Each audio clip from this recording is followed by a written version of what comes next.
여러분 안녕하세요. 예서 목사입니다. 한 주간 예수 그리스도 안에서 평안하셨죠? 네, 지난주에 제가 너무 좀 힘이 없는 모습으로 영상을 찍어서 여러분 너무 많이 걱정시켜드려서 죄송하고 또 많이 기도해 주셔서 정말 감사합니다. 예, 덕분에 지난주보다는 좀 나은 모습으로 개사교를 올릴 수 있어서 감사합니다. 예, 우리가 지난주에 아브라함이 하나님께서 갈대우르에서 잘 먹고 잘 살던 아브라함에게 그 자식이 없는 한 가지 그 결핍을 주님께서 그것을 재료 삼으셔서 아브라함을 그 세상의 나라 갈대우르에서 빼내시는 장면을 우리가 함께 보았습니다. 그러나 아브라함이 하란에서 그 아버지가 그 하란 땅에서 지체하고자 할 때 함께 지체했으나 그러나 하나님께서 다시 아브라함을 본토 친척 아버지까지 떠나라고 말씀하실 때 그가 일어나 나올 때 드디어 아브라함을 중심으로 그 믿음의 조상 새로운 믿음의 장 창세기 12장이 쓰여지는 장면을 우리가 함께 보았습니다. 오늘은 그 창세기 10장에서 하나님께서 하란에 있는 아브라함을 부르시는 장면을 조금 더 구체적으로 함께 살펴보려고 합니다. 먼저 창세기 12장 1절인데요. 함께 읽어보겠습니다. 여호와께서 아브라함에게 이르시되 너는 너의 본토 친척 아비 집을 떠나 내가 내게 지시할 땅으로 가라. 네, 여기에서 우리가 주의해서 보아야 될 문장은 내가 내게 지시할 땅으로 가라고 말씀하셨다는 것입니다. 무슨 말이냐면 하나님께서 아브라함에게 가나안 땅까지 가는 모든 여정을 그 로드맵을 다 그려주시고 아브라함아 너가 여기서 이렇게 가서 저기를 갔다가 저 광야를 지나서 저 산을 넘어서 가나안으로 가면 돼 이렇게 말씀하신 것이 아니고 하나님께서 아브라함에게 최종 행선지가 가나안이라는 것은 말씀을 하셨던 것 같아요. 그렇기 때문에 우리가 창세기 11장에서 아브라함이 가나안으로 가려고 하더니 하란 땅을 만났다고 말씀하셨기 때문에 그러니까 최종 행선지가 가나안이라는 것은 알고 있었지만 거기까지 가는 여정의 그 구체적인 여정 하나님께서 아무것도 얘기를 안 해주시는 거예요. 그러니까 아브라함은 뭐 지도가 있었는지 모르지만 어떻게 가야 할 바를 모르고 있었던 거예요. 그런데 하나님께서 내가 너에게 말해 줄 테니까 내가 너에게 지시할 땅으로 가라는 것이요. 이것은 무엇이냐면 한마디로 믿음의 여정이었던 것입니다. 아브라함은 사실 갈 바를 몰랐어요. 이 여정에 대해서 히브리서에서 굉장히 분명하게 이렇게 말씀하셨죠. 믿음으로 아브라함은 부르심을 받았을 때 순종하여 장래의 유업으로 받을 땅에 나아갈새 갈 바를 알지 못하고 나아갔으며 이게 정말 놀라운 믿음이라는 것입니다. 하나님께서 아브라함에게 어떤 식으로 어떻게 가야 된다는 것을 다 보여주시고 따라오라고 하시지 않았다는 것이요. 아마 그랬으면 그 여정이 훨씬 쉬웠을 수 있죠. 그런데 하나님께서 아브라함에게 말씀하신 여정은 내가 너에게 말해 줄 거야. 내가 너에게 인도해 줄 거야. 그러니까 믿고 따라오라는 것이요. 그런데 이것에 대해서 히브리서 기자에 가면 믿음으로 아브라함은 그 하나님의 명령에 순종하여 갈새 갈 바를 알지 못했지만 어떻게 가야 되는지 알지 못했지만 믿음으로 순종하고 그 길을 가기 시작했다는 것이에요. 여러분 이것이 놀라운 아브라함의 순종의 여정일 뿐만 아니라 우리가 가야 될 믿음의 여정입니다. 여러분 우리의 여정도 마찬가지예요. 하나님께서 우리에게 너 40년 전에 이렇게 되고 40년 후에 이렇게 되고 너 10년 후에 이렇게 되고 20년 후에 이렇게 되고 30년 후에 이렇게 되고 이렇게 할 거야 라고 하나님께서 모든 여정을 다 보여주시고 따라오라고 하시면 우리 여정이 훨씬 쉬울 텐데 하나님께서는 절대 그렇게 하지 않으신다는 거예요. 하나님께서는 내가 너를 인도할 테니까 믿고 따라오라는 것이요. 그러면 여러분 아브라함의 입장에서는 어떻겠습니까? 갈 바를 알지 못하는 여정을 가고 있어요. 그렇다면 아브라함의 입장에서는 어떻게 했어야 되냐면 매일 아침 일어나서 하나님의 새로운 음성을 들어야 됐어요. 하나님의 새로운 인도를 받아야 됐어요. 하나님 내가 오늘 오른쪽으로 가야 되는지 왼쪽으로 가야 되는지 하나님 여기서 내가 산을 건너야 되는지 강을 건너야 되는지 하나님 광야길을 가야 되는지 우회해야 될지 하나님 아무것도 모르는 여정을 아브라함이 갈 바를 모르고 가는 이 여정이었기 때문에 아브라함의 입장에서는 매일같이 살아계신 하나님의 음성을 들으면서 하나님의 인도를 바라보면서 갈 수밖에 없는 여정이었다는 것입니다. 여러분 이것이 너무나 정확하게 우리의 여정입니다. 여러분 우리는 갈 바를 아는 인생들이 아니에요. 하나님께서 우리에게 몇십 년 후의 삶을 다 로드맵을 보여주시고 따라오라고 하면 사실 누가 못 따라오겠어요. 우리의 여정은 그런 여정이 아니고 우리의 삶을 인도하실 하나님, 나의 삶을 책임지고 계신 하나님, 그 하나님을 믿음으로 붙들고 오늘 하루하루 갈 자들이요. 주님께서 분명히 그러셨잖아요. 내일 일은 내일이 염려할 것이라고 주님 말씀하셨어요. 무슨 말이에요? 내일까지 신경 쓰지 말라는 거예요. 오늘 내가 주님 뜻대로 사는 것입니다. 오늘 내가 살아계신 하나님의 음성 가운데 있는 것이요. 오늘 내가 살아계신 하나님의 인도를 받고 가면 내일 또 하나님께서 인도하실 거라는, 모레도 하나님께서 인도하실 것이라는 거예요. 어떻게 보면 우리의 인생은 정말 사렙다 과부의 인생이에요. 여러분, 사렙다 과부 보세요. 여러분, 하루치 양식밖에 하나님이 안 주시다. 이건 너무나 기가 막힌 은혜이고 우리 믿음의 원리입니다. 여러분, 하나님께서 10년치 20년치 양식을 한꺼번에 주시지 않으세요. 이것을 하나님께서 믿음으로 하고 부르지 않습니다. 매일같이 사렙다 과부는 매일같이 새로운 양식을 기대하며 믿음으로 그 양식을 구하러 갔어야 돼. 믿음의 양식으로, 믿음으로 그 양식을 풀어 갔어야 됐다는 것이에요. 무슨 말이에요? 하나님께서 매일 공급하신다는 것이고 나는 그 매일 믿음의 자리에 서야 된다는 것이에요. 우리가 만나 사건을 생각할 때마다 정말로 기가 막힌 것이 뭐냐면, 만나는 하늘에서 하나님께서 주신 은혜였어요. 그런데 여러분이 잘 알듯이 하나님께서 안식일을 제외하고는 하루치 양식만 구하게 하셨다는 것입니다. 어떤 사람은 믿음이 없어서 혹시 내일 만나가 내리지 않으면 어떨까 하고 이틀치 양식을 갖다 놓은 사람이 있었어요. 그랬더니 성경이 뭐라고 기록했냐면, 그렇게 양식을 미리 갖다 저장해 놓은 사람은 그 다음에 봤더니 그 양식이 썩어져 있었다고 그랬어요. 하늘에서 내려온 신령한 양식인데 그것이 믿음이 없이 이틀치 양식을 저장했을 때는 어제 양식은 이미 썩은 양식이었다는 것이요. 여러분, 이게 우리에게 주는 그 메시지가 너무나 큽니다. 여러분, 우리는 어떤 자들이냐면 갈 바를 알지 못하고 가는 인생이고, 그렇기 때문에 우리는 정말 매일같이 살아계신 하나님과의 교제 가운데 있어야 돼요. 매일같이 살아계신 하나님의 음성을 듣고 있어야 돼요. 매일같이 그 하나님의 은혜 가운데 있어야 돼요. 여러분, 그래서 매일같이 여러분이 하실 일은 뭐냐면 날로 더욱 새로운, 매일같이 새로운 그 주님의 은혜 가운데로 들어가셔야 돼요. 여러분, 아침에 일어나자마자 뭐 하십니까? 아침에 일어나자마자 뭐 옛날에 어른들은 아침에 일어나자마자 뭐 신문 펴셨던 것 같고, 요즘 뭐 아침에 일어나자마자 핸드폰부터 찾고, 여러분 그렇게 하지 마시고 여러분의 정신이 돌아오는 바로 그 순간 하나님을 찾으세요. 여러분이 첫 하나님께 내 의식이 있는 한 처음 올려드리는 내 목소리로, 나의 숨으로 하나님을 찾으세요. 여러분, 매일같이 만나를 먹는다는 것이 뭐라고 했어요? 매일같이 살아계신 하나님과의 교제가 있어요. 매일같이 그 하나님의 생생한 음성 가운데 있어야 된다. 그래서 여러분, 매일 아침에 우리 주님의 얼굴을 바라고, 하나님, 주님, 매일같이 새로운, 오늘 또 새로운 주님의 은혜로 나를 채워주세요. 하나님, 나는 오늘 또 갈 바를 알지 못합니다. 오늘 내가 가야 할 바를 알게 하시고 내가 오늘 하루를 살아도 주님의 뜻대로 살 수 있게 해주세요. 여러분, 그렇게 해야만 하는 인생이라는 것이요. 여러분, 너무 멀리 생각하지 마시고, 여러분, 그 누가복음 10부자처럼 곡식 쌓아놓고 내 인생아 이제 편하게 즐겨라. 내가 평생치 양식을 쌓아놨으니까 내가 편하게 즐기자. 여러분, 그게 우리의 인생이 아니에요. 여러분, 우리는 매일같이 하나님 앞에 서야 되는 자들이고 매일같이 주님의 음성을 들어야 되는 자들이라는 것입니다. 여러분, 아브라함의 여정을 기억하시고, 여러분, 내일 일이 너무 답답하신 분은 은혜 가운데 있는 거예요. 우리가 많이 불렀던 찬양처럼 내일 일은 난 몰라요.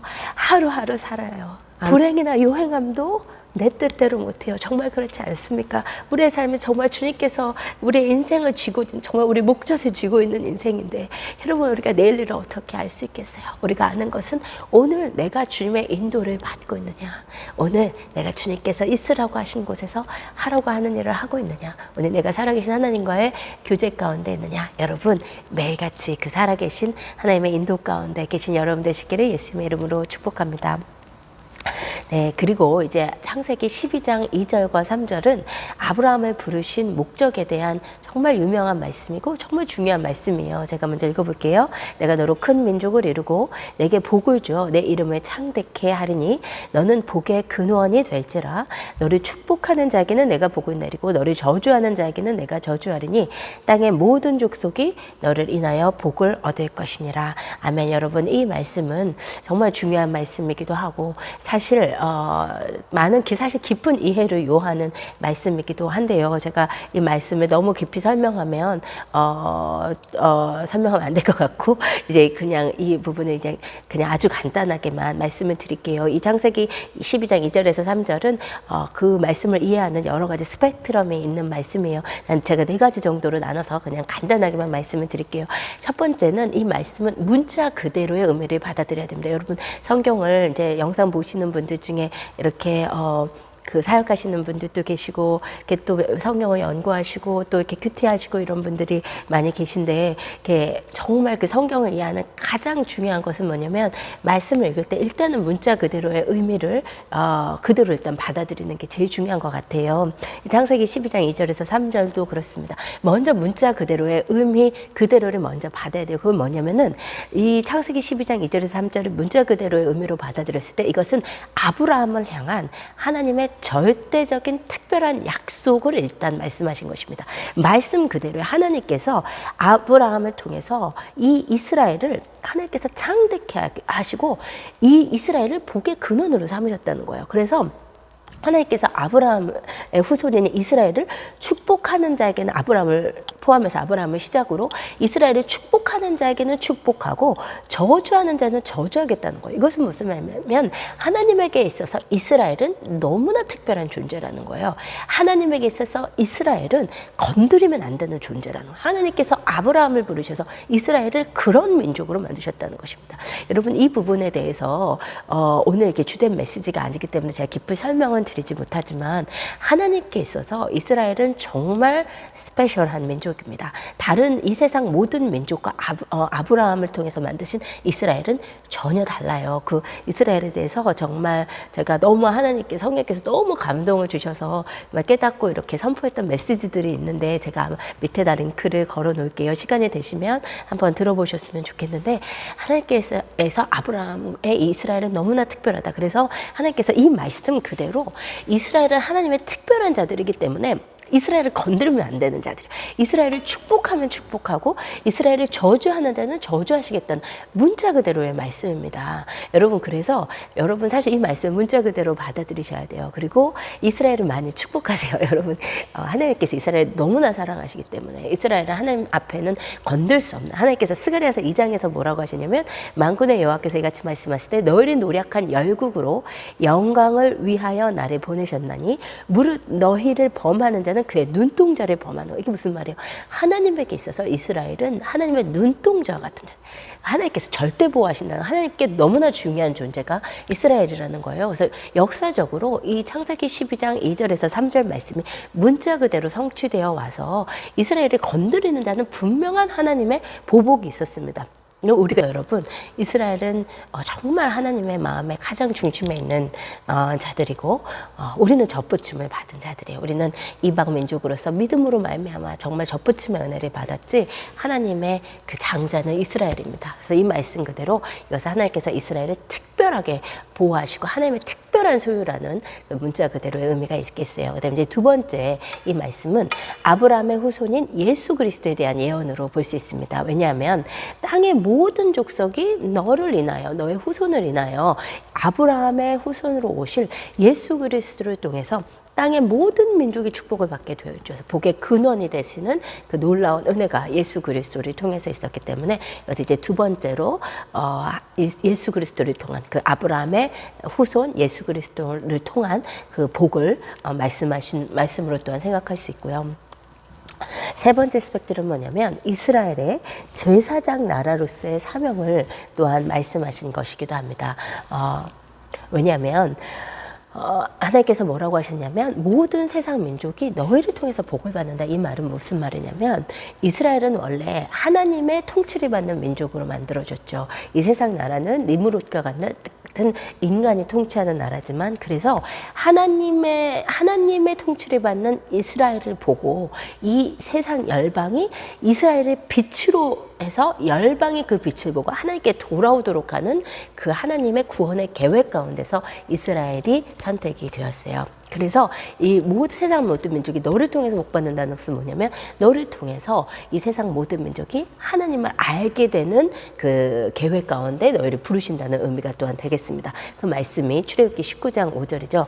너희가 내게 대하여 제사장 나라가 되리라. 이게 바로 그 이스라엘의 제사장 나라로서의 사명을 말씀하신 것이기도 하고, 마지막으로 이 말씀을 이해하는 가장 광범위한 스펙트럼은 뭐냐면 믿음으로 아브라함의 후손이 된 이방 교회의 제사장 나라로서의 사명을 또한 말씀하신다고 할 수 있습니다. 왜냐하면 아브라함의 후손을 통해서 모든 민족이 하나님을 알도록 그렇게 주님께서 부르셨는데, 또한 이스라엘은 그 하나님의 구원의 계획이 실패했지만 믿음으로 이스라엘의 그 유업과 축복을 받아 누리게 된 우리 이방 교회가 또한 이런 이 사명을, 제사장 나라로서의 사명을 받게 된 것이죠. 그래서 베드로전서 2장 9절에 보면 너희는 택하신 족속이요 왕 같은 제사장이라고 했습니다. 그리고 또한 거룩한 나라다. 그의 소유가 된 백성이다. 여러분, 이 아이덴티티는 사실 이스라엘에게 주어졌던 아이덴티티인데, 믿음으로 말미암아 우리가 이 아이덴티티를 갖게 됐기 때문에 창세기 12장 2절과 3절이 본래 아브라함과 이스라엘에게 약속된 축복임에도 불구하고 그 축복과 그 사명을 또한 우리가 받아 누릴 수 있게 된 것이죠. 그래서 우리를 통해서 많은 사람들이 예수 그리스도를 알게 되어 있는, 우리가 그 축복의 통로로서, 제사장으로서 우리 이방 교회들이 누리게 된 축복과 사명에 대한 말씀이다. 이렇게 또한 받을 수 있겠습니다. 이렇게 네 가지의 스펙트럼으로서 그 창세기 12장 2절과 3절을 이해할 수 있는데, 이제 이 정도만 하고 일단 그냥 이 부분은 넘어가도록 하겠습니다. 어쨌든 이제 아브라함에게 하나님께서 내가 너에게 보여줄 땅으로 가라, 내가 너를 복의 근원이 되게 하겠다는 놀라운 약속의 말씀을 주셔서 아브라함이 그 노쇠한 아버지를 결별하고서라도, 그 데라를 결별하고서라도 하란 땅에서 드디어 나오게 된 것이죠. 근데 하나님께서 이 아브라함에게 이 말씀을 주시자 창세기 12장 4절에서 아브라함이 놀랍게 순종하며 일어나 나오는데, 그것에 대해서 성경이 뭐라고 얘기하고 있냐면, 이에 아브라함이 여호와의 말씀을 쫓아갔다라고 기록했습니다. 여기서 정말 여러분 밑줄을 박박 그으셨으면 좋겠는 말씀이 여호와의 말씀을 쫓아갔다는 말씀이에요. 여러분, 우리의 삶에 여러분 살아계신 하나님의 은혜 가운데 있느냐 없느냐를 가늠할 수 있는 여러 가지 기준 중에 있지만, 그 중에 하나는 뭐냐면 나의 삶을 붙잡고 있는 말씀이 있는가요? 여러분, 우리가 영적으로 죽으면 바로 일어나는 현상이 무엇이냐면 말씀이 귀에 들리지가 않아요. 성경을 봐도 아무런 감동이 없고 성경이 잘 펴지지도 않죠. 그리고 목사님을 통해서 말씀을 들어도 그 말씀이 하나도 귀에 안 들어와요. 그래서 겉으로는 뭐 안 졸고 있을지 모르지만 거기서 이제 영적으로 더 중증이 되면 이제 졸게 되죠. 말씀만 시작하면 졸게 되죠. 여러분, 정말 성도님들의 그 정말 기가 막힌 현상은 무엇이냐면 이렇게 하나님의 말씀을 전할 때, 영적인 말씀을 전할 때는 막 졸다가 갑자기 세상 얘기를 하거나 예화를 들으면 정신이 번쩍 나서 또 들린단 말이에요. 여러분, 이것은 기가 막힌 우리의 영적인 상태를 보여주는 것입니다. 우리가 정말 영적으로 병에 들면요, 정말로 꾸벅꾸벅 졸게 되어 있어요. 하나님 영적인 말씀이 계속 들어오면 안 들려요. 사단이 못 듣게 하는 것이기도 하고, 또는 우리가 영적으로 그렇게 완전 어둠이 됐기 때문에 빛의 말씀이 들어오지 않는 거예요. 우리가 이제 영적으로 죽으면 이제 특징이 뭐냐면, 그렇게 내 삶을 주도하는 말씀이 하나도 없어. 내 삶을 붙잡는 말씀이 없어요. 내 귀에 들어오는 말씀이 하나도 없어요. 그런데 여러분, 우리가 영적으로 살아나면요, 분명히 있는 현상은 뭐냐면 하나님의 말씀이 들리기 시작하는, 하나님의 말씀이 내 안으로 들어오기 시작하는 것이에요. 여러분, 성경을 읽는데 그 성경 한 구절 한 구절이 나에게 나의 삶에 하시는 말씀으로 들리기 시작하고, 꿀과 송이꿀보다 더단 말씀이 되고, 그 말씀이 살았고 운동력이 있는 말씀으로, 좌우의 날선 검보다도 더 예리한 말씀으로 날선 막 찔러 쪼개기까지 하는 그런 역사가 있는 것이죠. 그것이 여러분 살아있는 하나님의 은혜 가운데 있는 것입니다.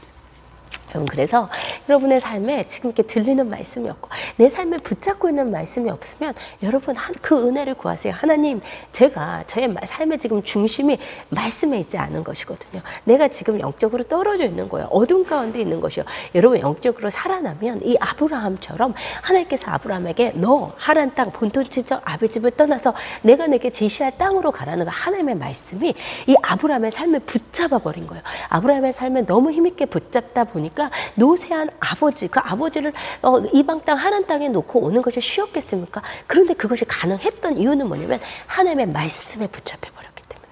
여러분, 우리가 정말로 영적으로 살면요, 이 하나님의 말씀이 우리에게 어마어마한 무게감으로 다가와요. 그 말씀대로 살지 않으면 내가 어떻게 할 수 없는 그 말씀이 내 삶을 붙잡아 버리거든요. 이 은혜가 여러분 가운데 있기를 간절히 축복합니다. 그러면 제가 이제 이게 뭐 약간 창피한 얘기였는데, 제가 이제 아침에 일어나면 저는 화장실을 꼭 가는데, 언제나 화장실에 갈 때 이제 성경책을 가져가요. 근데 그때 있는 성경 말씀 가운데 이렇게 계시가 많이 임하는지, 아침에 이렇게 가장 좀 집중이 잘 되는 시간이라고 하잖아요. 그때 하나님의 말씀을 읽는데 정말 너무나 이렇게 집중이 잘 되고 저한테는 이렇게 너무 많이 그때 풀어져요. 근데 이제 한 2, 3일 전에 말씀 마태복음을 읽는 가운데서 그 포도원 품꾼의 비유, 하나님께서 그 이제 놀고 있는 이제 포도원 품꾼들을 한 데나리온 약속하고 보내고, 몇 시간 후에 가서 또 약속하고 보내고, 또 1시간 남았지만 그 1시간이라도 일하라고 포도원 품꾼을 또 보내서 그 이제 품꾼에게 이제 양식을 그 한 데나리온씩 나눠주시는 그 뷰 있잖아요. 그 뷰가 너무너무 깨달아지면서 너무너무 그냥 저의 마음을 말할 수 없게 막 너무너무 감동을 주시고, 저를 이렇게 막 이 심령을 막 움직이시는데 제가 뭐 어떻게 할 수가 없는 거예요. 우리 하나님의 그 자비하심, 인류 역사를 경영하신 하나님의 자비하심, 그 하나님의 그 인류 역사 경영하시는 그 하나님의 그 놀라운 은혜가 풀어주면서 제가 그 하나님의 은혜가 너무 놀라워서 어떻게 할 수가 없네. 이 은혜를 감당할 수 없는 것이. 그 말씀이 그냥 너무 붙잡아가지고 그냥 막 뭐 며칠째 저를 막 이렇게 너무 감동시키고 있는, 여러분 그게 무엇이냐면 이게 하나님의 말씀이 나를 붙잡고 있는 은혜거든요. 근데 여러분 이게 영적으로 주면 이게 안 돼요. 말씀을 뭐 들어도 그냥 그렇고 내 삶에 이게 나를 움직이는 말씀이 없어요. 근데 여러분 하나님의 살아있는 말씀이 여러분의 삶을 붙잡고 있어야 되고, 여러분이 그 말씀에 붙잡혀가지고 아브라함처럼 아버지하고 또 결별하고 떠나올 수 있는 그 은혜가 뭐냐면 말씀에 붙잡힐 때입니다. 여러분, 또 하나님께서 이렇게 말씀을 역사하신 사람 중에 하나가 요셉이거든요. 여러분, 시편 105편에 보면 이런 말씀이 있어요. 그가 한 사람을 앞서 보내셨으며 요셉이 종으로 팔렸도다. 그의 발은 착고에 차고 그의 몸은 쇠사슬에 매었으니 곧 여호와의 말씀이 응할 때까지라 그의 말씀이 그를 단련하였도다. 아멘. 정말 놀라운 말씀이죠. 요셉이 비록 감옥에서 손과 발이 착고에 차여 있었을지라도 하나님께서 그에게 계속 말씀을 보내셨다는 거예요. 그래서 그 감옥에서도 그가 하나님 안에서 영적으로 살아서 끼어 있을 수 있었던 이유는 뭐냐면 하나님께서 하나님의 말씀을 계속 보내셔서 그의 삶을 단련하고 있었다는 것이요. 여러분, 그렇습니다. 하나님의 말씀이 나의 삶에 붙잡히면 있어야 돼요. 하나님의 말씀이 나의 삶을 붙잡아 버려서 내가 그 말씀대로 살지 않고는 견딜 수 없는, 그 말씀이 계속 깨달아지고 그 말씀의 그 무게감이 나를 사로잡고, 그 말씀 때문에 내가 입을 열어 전도하지 않을 수 없고, 그 말씀 때문에 내가 오늘 무릎 꿇고 기도하지 않을 수 없고, 그 말씀 때문에 내가 나의 삶을 변화시키고 회개하지 않을 수 없는 그 놀라운 은혜가 하나님의 말씀의 은혜입니다. 여러분, 그래서 여러분의 삶에 그 살아계신 하나님의 말씀이 여러분의 삶에 붙잡고 움직이는 역사가 있기를 간절히 축복드리고 그 은혜를 구하세요. 살아계신 하나님의 말씀이 그 송이꿀보다도 더한 말씀이 가끔씩은 정말 좌우의 날선 검보다도 더 예리해서 우리의 삶을 완전히 쪼개는 그 말씀이 여러분의 삶을 붙잡아 주시라고 하나님께 기도하세요. 여러분, 그리고 말씀을 들을 때마다, 또한 말씀을 읽을 때마다 성령님의 감동을 구하세요. 여러분, 많은 분들이 성경을 어떻게 읽냐고 많이 물어보시는데 저는 언제나 그렇게 말씀드립니다. 성경을 읽을 때 내가 성경을 해석하려고 하지 말고 성경이 나를 해석하게 하려고 해라. 그것을 위해서는 뭐냐면 내가 어떤 책 앞에 서는 것이 아니라 하나님의 임재 앞에 서는 거예요. 그 하나님의 임재 앞에 나의 삶을 갖다 놓고 말씀이 나를 마음대로 만지도록 나의 삶을 겸손하게 하나님께 올려놔야 돼요. 수술대에 내가 그냥 들어놓는 것처럼. 그래서 밝은 수술대에 빛이 켜질 때 나의 삶의 진단이 되는 것처럼 하나님의 말씀의 그 수술대 위에 나를 갖다 놓고 성령의 밝은 빛 앞에 나를 드러내놓고 기도하면서 말씀을 읽으라고 언제나 말씀드립니다. 또한 말씀을 말씀으로 기도하시고, 특별히 저는 이제 시편은 늘 소리 내어서 기도하면서 그 시편 말씀을 기도로 하나님께 올려드리기를 권면에 많이 드리는데요. 여러분, 정말로 말씀이 우리 삶에 살아있어야 돼요. 그것이 정말 전신갑주를 때 진리의 허리띠를 띈 것처럼 나의 삶의 중심이 돼야 돼요. 여러분, 말씀을 통해서 하나님의 그 귀한 메시지를 받지 않으면서 성령님의 음성만 구한다. 이것은 굉장히 위험합니다. 왜냐하면 성령님은 우리 삶 가운데 말씀하시지만 언제나 우리가 제한된 인간이라는 존재이기 때문에 성령님의 음성은 잘못 들을 수 있기 때문에 우리의 삶의 기준과 우리 삶의 허리띠와 같은 중심이 되는 것은 하나님의 말씀이에요. 하나님께서 말씀을 통해서 우리의 삶에 말씀하시기 때문에 여러분, 언제나 그 하나님의 살아계신 말씀에 감동 가운데 여러분 붙잡혀 계신 여러분 되시기를 예수님의 이름으로 축복드려요. 말씀이 들리시는 역사가 있으시기를 간절히 축복합니다. 예, 여러분, 아브라함이 그렇게 하나님의 강력한 말씀이 올 때 그 말씀이 너무나 강력하니까 그 말씀에 붙잡혀서 드디어 하란을 떠나는데요. 이것에 대해서 창세기 12장 4절에서 이 아브라함이 여호와의 말씀을 따라갔고 롯도 그와 함께 갔으며 아브라함이 하란을 떠날 때 75세였더라 라고 기록하고 있습니다. 여러분, 이것이 또한 놀라운 말씀이에요. 여러분, 아브라함이 75년이라는 긴 세월을 살았지만 75년 그 전에 구체적으로 어떤 삶을 살았었는지 성경이 기록하고 있지 않아요. 그런데 하나님께서 아브라함의 나이를 기록하기 시작하는 시점은 무엇이냐면 아브라함이 갈대우르를 떠날 때도 아니었고, 놀랍게도 아브라함이 하란 땅에서의 지체를 끝내고 아버지와 결별하고 온전한 순종으로 일어나 나오는 그 시간부터 하나님께서 아브라함의 나이를 카운트하기 시작하신다는 것입니다. 여러분, 저는 이것에 놀라운 의미가 있다고 생각해요. 여러분, 우리는 모두 다 정말로 이 눈을 뜨고 우리가 생명의 호흡을 하면서 살아가지만 하나님 앞에 계수되는 인생, 하나님 앞에 날짜가 카운트되고 우리의 삶이 카운트되는 시점은 언제부터냐면 우리가 하나님의 말씀에 절대 순종해서 일어나서 나가기 시작하는 순간부터요. 여러분, 우리가 우리의 삶에 하란 땅을 떠나기 시작할 때부터 우리가 하나님 앞에서 온전히 하나님의 사람으로 살아가기로 결단하는 그때부터 하나님께서 우리의 삶을 카운트하기 시작한다는 것이에요. 여러분, 우리가 창세기 4장의 족보, 그 가인의 족보와 창세기 5장의 세세 족보에 대해서 우리가 함께 나눴죠. 창세기 4장의 족보와 창세기 5장의 족보에는 몇 가지 차이점이 있는데 그 중에 하나는 뭐냐면 창세기 4장에서 그 세상에서 잘 먹고 잘 살던 가인의 후손의 족보에는 한 사람에게서도 나이가 기록되어 있지 않아요. 그런데 창세기 5장의 세세 후손의 족보에는 그 족보가 비록 미약하였고 그 족보 가운데 어떤 이 세상에서 커다란 업적을 남긴 사람은 없는데 그 사람들이 생명을 낳고 낳은 그 사람들의 나이가 모두 기록되어 있다는 것이에요. 저는 이것을 어떻게 해석을 하냐면 가인의 후손들은 하나님과 상관없이 하나님을 등지고 떠난 인생들은 그들의 삶에 아무리 이 세상에서 잘 먹고 잘 살든 하나님 앞에 기억될 것이 하나도 없는 사람, 하나님 앞에 카운트될 것이 하나도 없는 사람. 그래서 하나님 앞에는 살았으나 이 세상에서 살고 있었으나 죽은 것과 마찬가지였기 때문에 그의 삶에 나이가 기록될 필요가 없어요. 왜냐하면 하나님 앞에 진정으로 살아있었던 날이 하루도 없었다는 것입니다. 여러분, 그런데 세세후손의 족보는 비록 이 세상의 관점으로 봤을 때 특별한 성공이 없었고 특별한 성취가 없었지만 그러나 그들의 삶은 하나님 앞에 기억될 것이 있는 삶이었고 하나님이 그의 삶을 카운트할 것이 있는 삶이었다는 것이에요. 여러분, 그렇습니다. 아브라함의 삶도 마찬가지예요. 그가 75년 동안 갈대우르에서 잘 먹고 잘 살고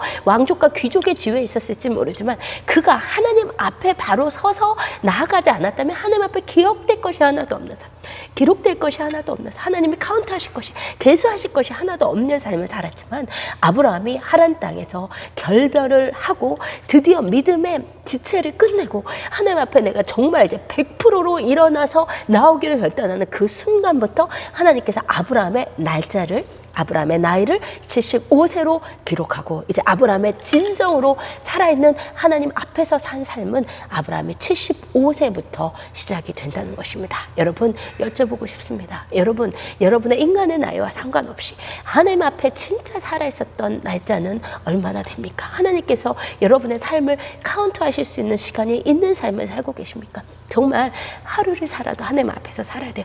여러분, 하나님 앞에서 살지 않으면, 하나님과 상관없이 살면 내 내가 아무리 이 땅에서 잘 먹고 잘 살고 있어도 하나님과 그것은 아무런 상관이 없는 삶, 하나님 앞에 기억될 것이 하나도 없는 삶이에요. 여러분, 그러나 하루를 살아도 우리가 하나님 앞에서 하나님 밤낮 주를 위해서 몸과 마음을 드리며 이 땅에서 햇빛 되는 삶을 살아갈 때, 하나님 앞에 그렇게 내가 100%를 드리기로 작정하고 살아갈 때 하나님께서 나의 삶을 기억해 주신다는 것입니다.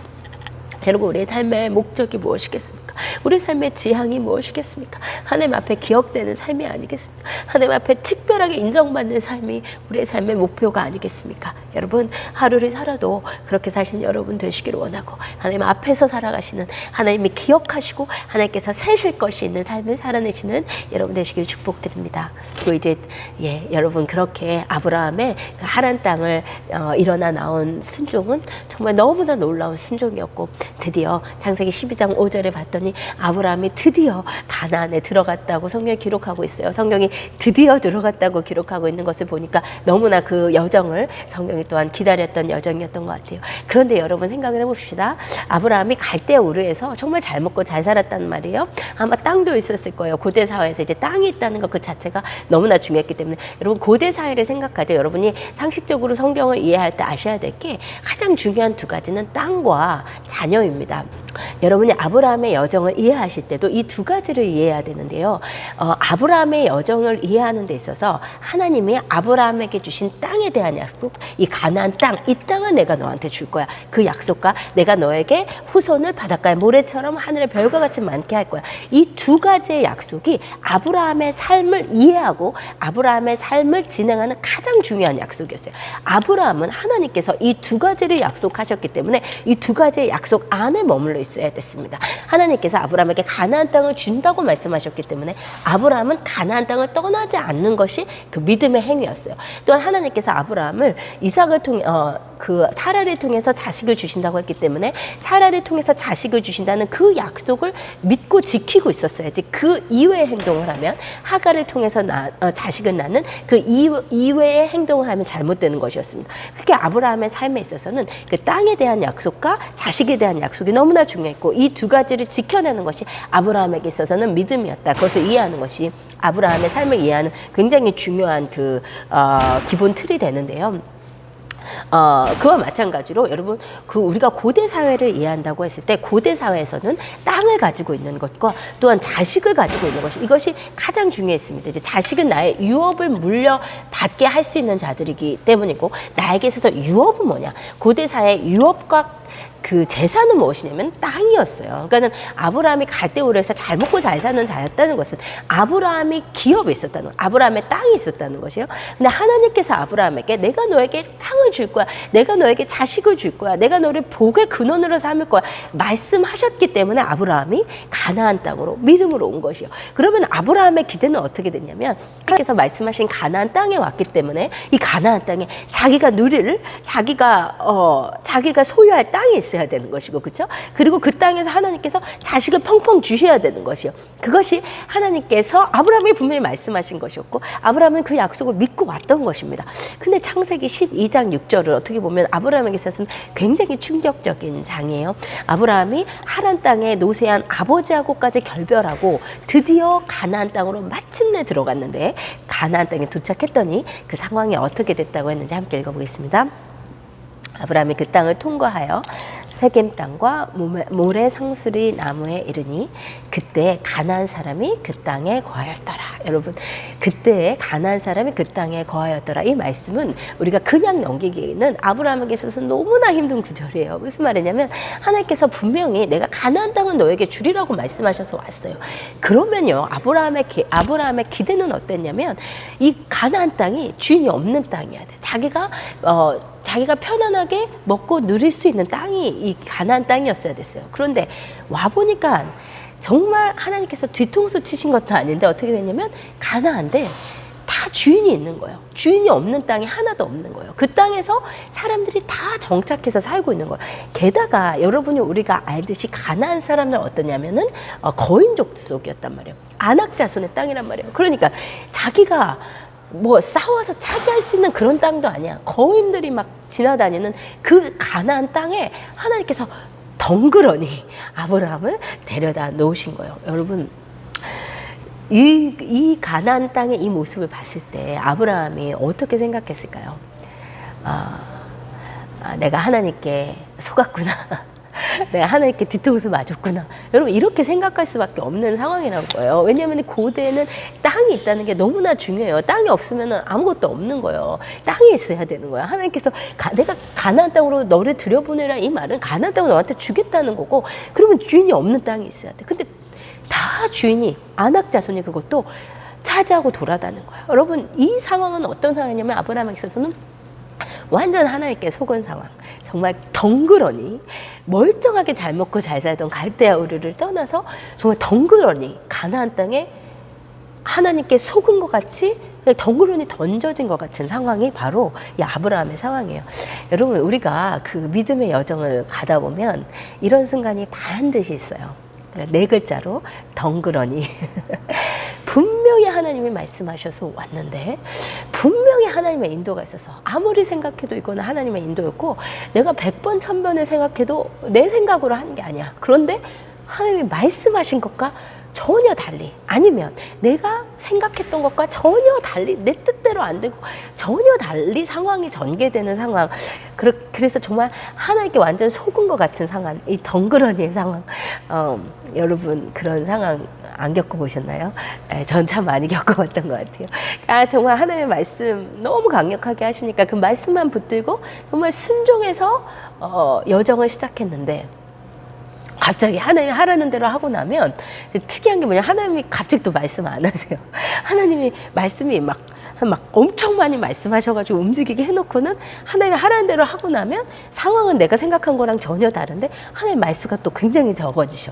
나는 덩그러니 그곳에 던져진 것 같은 그런 상황이 저희 삶은 되게 많았던 것 같아요.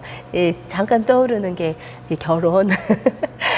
저희 이제 오 목사님과 하나님이 계속 결혼하라고 무조건 뭐 아무것도 볼 생각도 뭐 따져볼 생각도 물어볼 생각도 못하고 그냥 무조건 하나님이 하라고 하시니까 진짜 정말로 누군지도 모르고 결혼했는데, 결혼하자마자 이게 덩그러니까 시작됐죠.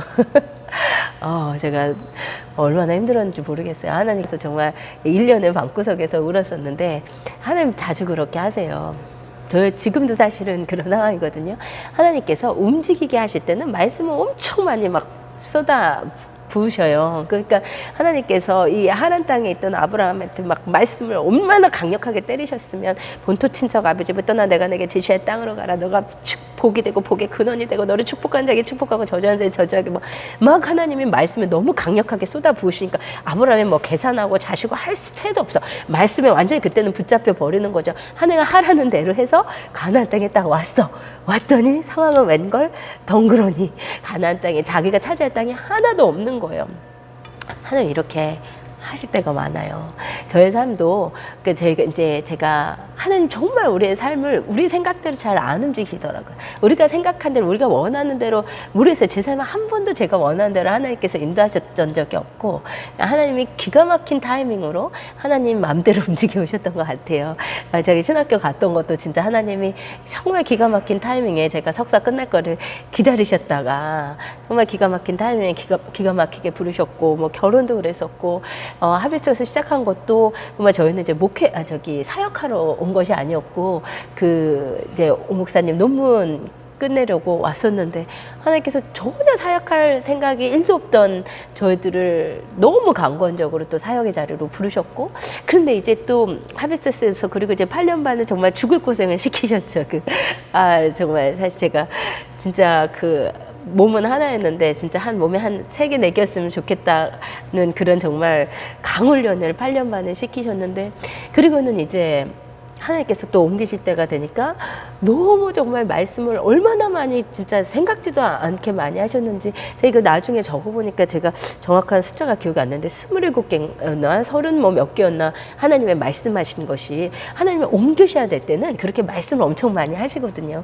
그래서 막 하나님께서 이 동남부 쪽에 대한 비전을 막 다시 부으시면서, 이세에 대한 비전을 너무 강력하게 또 부으시면서 막 하나님이 막 너무 막 바람을 엄청 넣으시는 거죠. 말씀을 막 엄청 하시니까 정말 말씀에 붙잡혀가지고 뭐 생각할 새 계산할 새 없이 하나님이 또 뭐 그럴 때는 막 하나님께서 상황을 그냥 팍팍팍 진행하시잖아요.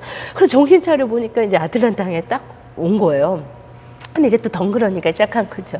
저는 이제 하나님은 그렇게 막 동남부족 말씀하시고 이세 말씀하시고 오셨으니까 하나님 막 오자마자 막 사역을 시키시려나 보다 그렇게 생각을 했는데 전혀 지금 제가 생각했던 것과 다르게 갑자기 막 암 수술을 하게 되고 그것 때문에 저는 뭐 제대로 펑션이 안 되는 몸의 상태가 되고 뭐 여러 가지 하나님께서 막 당장 사역을 그런 어떤 사인을 하나님께서 주셔야 되는데 하나님께서 또 그렇게 하지 않으시고 말씀을 엄청 많이 하시다 갑자기 말수가 지금 엄청 주셔가지고 그냥 그런데요 여러분 지금 이 시점이 중요한 거거든요. 그런 식으로 하나님께서 우리의 삶을 이렇게 덩그러니 인도하실 때가 있어요. 하나님 말씀해 놓으시고 막 엄청 바람을 넣으셔가지고 순종해서 옮기고 나면 그 다음에 갑자기 하나님이 잠잠하셔요. 여러분들 그 순간이 되게 중요해요. 그 순간은 어떤 순간이냐면 내가 생각한 대로 안 되고 하나님께서 내 삶을 진짜 덩그러니 놔둔 것 같은 그런 순간에 하나님께서 우리에게 보시고자 하시는 게 있어요. 그게 뭐냐면 우리의 믿음입니다. 여러분 아브라함이 그 땅에 갔는데 자기가 소유할 땅이 하나도 없었어요. 그때 아브라함이 뭐 했는지 아세요? 같이 읽어볼게요. 여호와께서 아브라함에게 나타나 가라사대 내가 이 땅을 내 자손에게 주리라 하신지라 그가 자기에게 나타나신 여호와를 위하여 그곳에 단을 쌓고 거기서 베델 동편산으로 옮겨 장막을 치니 서는 베델이요 동은 아이라 그가 그곳에서 여호와를 위하여 단을 쌓고 여호와의 이름을 부르더니 아멘. 여러분 아브라함이요 하나님께서 가라고 하셔서 잘 먹고 잘 살던 땅 다 버리고 아버지까지 버리고 가나안 땅에 왔는데 하나님께서 말씀하신 것과는 전혀 다르게 현실은 하나님의 말씀이랑 전혀 그것이 이루어질 기미가 돌아다니는 그 땅에서 아브라함이 거기서 이씨 뭐야 하나님 이거 가짜잖아. 그렇게 막 하나님께 화가 났던 거죠. 하나님 나에게 어떻게 이럴 수 있습니까? 하나님께 원망했던 것도 아니고 이거 내가 잘못 들었나 봐 하면서 의심하기 시작하는 것도 아니었고 아브라함이 그렇게 하나님의 말씀과 현실이 다르게 돌아가는 순간에서 한 것은 무엇이냐면 여호와의 이름을 부르며 예배하며 기도했다는 것입니다. 여러분 저는 이게 너무나 중요하다고 말씀드리고 싶어요. 여러분 하나님께서 우리의 삶에 너무 강력하게 계속해서 나를 움직이시게 말씀하실 때가 있고 말수가 굉장히 주실 때가 있어요. 나는 분명히 순종을 했는데 갑자기 하나님의 말수가 확 주실 때가 있어요. 하나님께서 말씀하신 대로 상황이 안 돌아갈 때가 있어요. 여러분 그때 하나님께서 여러분에게 보기를 원하시는 것은 여러분의 믿음입니다. 여러분의 신실함이에요. 여러분 그 순간 하나님께서 여러분의 믿음을 테스트하시는 시간이에요. 여러분 그러므로 여러분이 그 시간에 해야 될 것은 무엇이냐면 하나님 앞에 믿음으로 반응하고 신실함을 올려드리세요. 예배를 올려드리세요. 기도를 올려드리세요. 여러분 아브라함이 이 순간에 여러분 선택할 수 있는 길이 많았어요. 하란 땅으로 다시 돌아갈 수도 있었어요. 갈대아우르로 다시 돌아갈 수도 있었어요. 그곳에서 내가 어떻게 해보려고 했을 수도 있어요. 그곳에서 의심하고 그곳에서 원망하고 시간을 허비했을 수도 있어요. 그런데 아브라함이 한 것은 무엇이냐면 그곳에서 믿음으로 하나님 지금 주님께서 말씀하신 것이 내 눈에 아무것도 보이지 않지만 하나님 말씀하신 대로 이루어질 기미는 아무것도 보이지 않지만 나는 여전히 하나님을 신뢰합니다. 그가 그곳에서 여호와의 이름을 불렀다는 것이요. 여러분 그곳에서 예배했다는 것이요. 여러분 그곳에서 기도했다는 것입니다. 여러분 그것이 너무나 중요하다는 것입니다. 여러분 우리의 삶에 하나님께서 정말로 그렇게 인도하실 때가 얼마나 많은지 모르겠어요. 하나님의 말씀대로 내가 순종하고 왔는데 현실이 너무 하나님의 말씀과 다른 거예요. 하나님 나에게 그렇게 감동을 주시고 그렇게 성령으로 말씀하시고 분명히 그것은 아무리 다시 생각해도 내가 의심할 수 없는 것인데 분명히 하나님의 음성 듣고 이렇게 했는데 현실은 하나님의 음성과 전혀 다르게 돌아갈 때 여러분 그곳에서 여러분이 믿음을 고수할 수 있는 유일한 힘은 무엇입니까? 여호와의 이름을 부르는 것이요. 그것을 여러분이 믿음이 연약해지지 않고 그곳에서 여러분이 믿음을 지켜낼 수 있는 유일한 힘은 무엇입니까? 하나님께 기도하는 것밖에 없어요. 여러분 이것이 하나님께서 우리에게 원하시는 믿음이고 여러분 그것이 여러분의 예배자의 삶입니다. 여러분 그 찬양 알잖아요. 부르신 곳에서 부르신 곳에서 나는 예배하네 어떤 상황에도 나는 예배하네 부르신 곳에서 나는 예배하네 어떤 상황에도 나는 예배하네. 여러분, 어떤 상황에도 예배하는 게 너무 중요해요. 어떤 상황에도 기도하시는 게 너무 중요해요. 어떤 상황에서 믿음을 잃지 않고 하나님을 바라보시면서 기도하시는 게 너무나 중요해요. 여러분, 저는 이 구절을 읽을 때마다 사라 할머니를 좀 생각해봐요. 사라 할머니가 얼마나 기가 막혔을까. 사라는 사실 별로 믿음이 별로 없는 여자였거든요. 조금씩 이제 아브라함을 통해서 믿음을 배워가게 됐지만, 그래도 이제 이 말씀이 사라한테 임했던 게 아니에요. 아브라함에게 임해서 지금 이 여정을 가는 거잖아요. 그런데 여러분, 남편이 우리가 그 여호와 하나님을 믿고 우리가 가면 가나안 땅을 준대. 그럼 여러분, 고대사에서 그 땅을 얻는다는 거 진짜 뭐 복권 당첨되는 거나 마찬가지이기 때문에 그 땅을 준대. 그리고 그 후손을 준대. 엄청난 거예요. 그래서 그 약속 붙들고 왔는데, 어머, 땅이 하나도 없네. 그리고 사실 가나안 땅이 뭐 좋습니까? 갈 때 우리가 훨씬 기름진 땅이죠. 땅도 좋지도 않은 데다가 뭐 거기에 주인이 다 있는 땅, 그 거인들이 있는 땅, 거인들이 막 멀쩡하게 걸어다니고 있는 그 땅에서 막 사례는 그냥 막 우라통이 터졌을 거예요. 지금 우리 남편이 무슨 음성을 듣고 지금 이 생고생을 나를 시키는 거야? 근데 그때 이제 좀 우리 남편 좀 정신 좀 차렸으면 좋겠어. 그냥 갈 때 우리 다시 가자 막 이래줬으면 좋겠는데, 아브라함이 그때 뭐 하고 있어요? 여러분, 아낙 자손이 지나다니는 그 땅에 가서 믿음으로, 저는 항상 그렇게 저 혼자서 상상을 해요. 언덕에서 아브라함이 그곳에서, 아낙 자손이 걸어다니는 그곳에서 밤 늦게까지 하나님께 기도했을 것 같아요. 여러분, 하늘의 하나님께 두 손 벌리고 기도했을 것 같아요. 하나님, 나는 모르겠습니다. 하나님 분명히 말씀하셔서 오셨는데 왔는데 아무것도 보이지 않습니다. 여러분, 그러나 하나님, 제가 이곳에서 예배합니다. 하나님을 찾습니다. 그러면서 아브라함이 제단을 쌓았을 것이요. 분명히 사례는 우리 남편이 이제 미쳤구나 이렇게 생각했을 것이지만, 아브라함은 그 믿음의 여정을, 믿음으로 가기로 결단하고 갔다는 것이요. 여러분, 저는 진짜 이 말씀이 제 말씀처럼 지금 느껴지는 것 같아요. 그래서 하나님께서 순종해서 아틀란타에 왔는데, 제가 생각한 거랑 하나님 생각한 거는 전혀 다르셨더라고요. 저는 정말 오자마자 하나님께서 이세들을 붙이시고 이제 하나님의 사역을 하게 하실 거라고 생각했는데, 하나님은 정말 계획이 다른 데 있으셨어요. 제가 어머니가 이제 아프셔서 한국 가게 하시고, 어머니 보내드리고, 갑자기 암이라고 해서 수술하게 하시고, 또 저는 굉장히 열정도 충만하고 막 되게 이제 부지런하고 막 이런 타입이기 때문에 막 이렇게 이렇게 막 아주 그냥 해야 돼요. 빨리 막 해야 되는데, 하나님께서 또 건강도 이렇게 영 시원찮게 이렇게 해놔 버리시고, 또 하나님이 이 시간 가운데 하나님이 제 안에서 다루시는 게 제가 생각한 거랑 너무나 다르게 많은 것 같아요. 제가 언제나 신부의 영성을 얘기하면서도 제 안에 깊이 그 종의 영성이 있었더라고요. 저는 항상 그래, 하나님을 향해서 막 정말 죽도록 충성해야 되는데, 막 내 삶이 내 몸이 막 힘들어 지칠 때까지 막 하나님을 위해서 해야 되고, 안 하면 막 너무 죄송하고, 그러니까 또 워낙 하비터스에서 이제 강훈련을 받았었기 때문에 내 삶이 조금만 편하고 뭔가 시간이 좀 있고, 그게 너무 죄송한 거야, 하나님께. 절대 이게 하나님의 뜻이 아닌데, 저도 몰랐던 제 안에 하나님과 그 일이 이렇게 교묘하게 제 안에 이렇게 엮여 있고, 제 안 깊은 곳에서 하나님 너무 사랑하고 은혜를 알면서도 내 안에 뭔가 내가 이렇게 편하면 하나님께 뭔가 너무 죄송하고, 뭔가 한국의 굉장히 헝그리 정신, 일하는 멘탈리티와 하나님을 섬기는 것과 이 종의 영성이 되게 정말 이렇게 깊이 이렇게 얽혀가지고 제 안에 있었던 건강하지 않은 어떤 제 안에 그런 잘못된 제 내면에 다루시는 시간 가운데 있는 것 같아요. 그래서 사실 제가 지금 실제적으로 시간이 있는 것도 아니면서, 사실 아이들 셋 키우면서 또 홈스쿨링 하고 이러면서 되게 풀인데도 불구하고, 그래도 나는 두 사람 세 사람 먹고 내가 해내야 되는데, 내가 아프다고 맨날 이렇게 빌빌거려서 되겠나? 내가 이렇게 시간이 있어서 되겠나? 이러면서 내가 이렇게 안 힘들어서 되겠나? 더 힘들어야지.